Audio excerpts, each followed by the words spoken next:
2 weeks ago now, I was in Portland for a few days and hanging out in coffee shops and watching people, and also walking around various neighborhoods, watching people. And I had the thought, as I did multiple times when we lived in Portland, and less so now that we're on an island without as much commerce, without as many opportunities to sort of run into people and to do people watching without it being really obvious that you're being watched. I had the thought, dogs may be the ones to save us. Dogs may save the world insofar as they break down the borders between people. And it's easier if both strangers to one another have dogs, because the dogs don't care. And, increasingly, there are people who are like, oh, no, don't, well, my dog doesn't get along with it. And like, okay, well, I wish you had taught your dog to be a dog then. And like, I know that some dogs really can't do this thing with other dogs, but that's not very doggish of them. But in general, dogs are curious about other dogs. Dogs are also curious about other people. But people tend to be interested in dogs, and dogs are definitely interested in dogs. And whereas people, especially in cities, are quite happy to walk by each other and either pretend the other person doesn't exist, or often just sort of stare at them, or make a scowl or something. How dare you smile at me?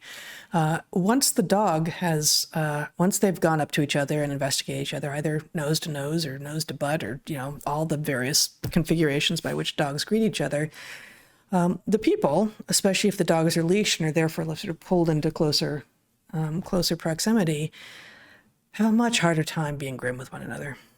They just have a much, much more difficult time. And this is true regardless of whether or not you're one of those rare people who actually doesn't like dogs.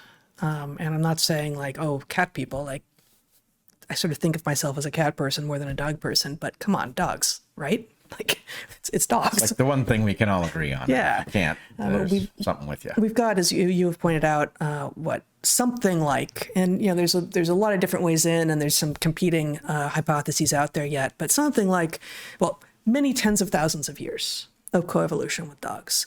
And really what that means is that we have co-evolved with them. They have, we domesticated dogs. Dogs are, our longest domesticate. Yeah, but, we have co-evolved with dogs, and they are showing us, they're reminding us, if we let them, as we watch the ways that dogs interact with each other on the street and with the owners, how to be our best selves. And if we can listen to them and watch them and interact a little bit more like they do, we might find our way out a little bit more quickly. Yeah, dogs, I love this point of yours, and I quite agree with it. I've seen the online version of this where people put aside their differences to remark on very often dogs and their interesting behavior. I do think it's interesting. We all know examples of dogs, who picked up their owner's racism or whatever. Yeah. Right? Right. That used to happen much more, I believe, because I think racism went out of fashion, and, it's back. Hopefully the dogs will not pick it up this time. But there is something. Dogs are something like 3 times as long under our mutualism as our next closest domesticate, because their domestication had nothing to do with farming, whereas everything else is post-farming. Yeah. Dogs are older in the human lineage than rice. By far, yeah, by far. Yeah, about 3 times, as you say. But there is something, no owner controls what their dog thinks of some other dog. Dogs have their own thoughts. And so there is this way in which you are dragged into an interaction in which the nature of the human beings and even the other dog is, that is beyond yours to say anything about.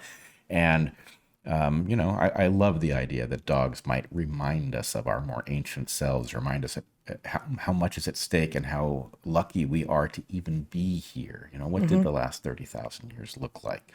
That we should arrive at this moment where we do have enough control over the natural world that we can, dedicate ourselves to abstractions and the creation of art and beauty and all of these things, because more or less we have the basics taken care of. And why we would toy with wrecking that, right? Why we wouldn't be obsessed with preserving what we've accomplished so that we can actually move forward rather than have it all detonate out from under us. A dog is a pretty good reminder of that if you tune into it correctly.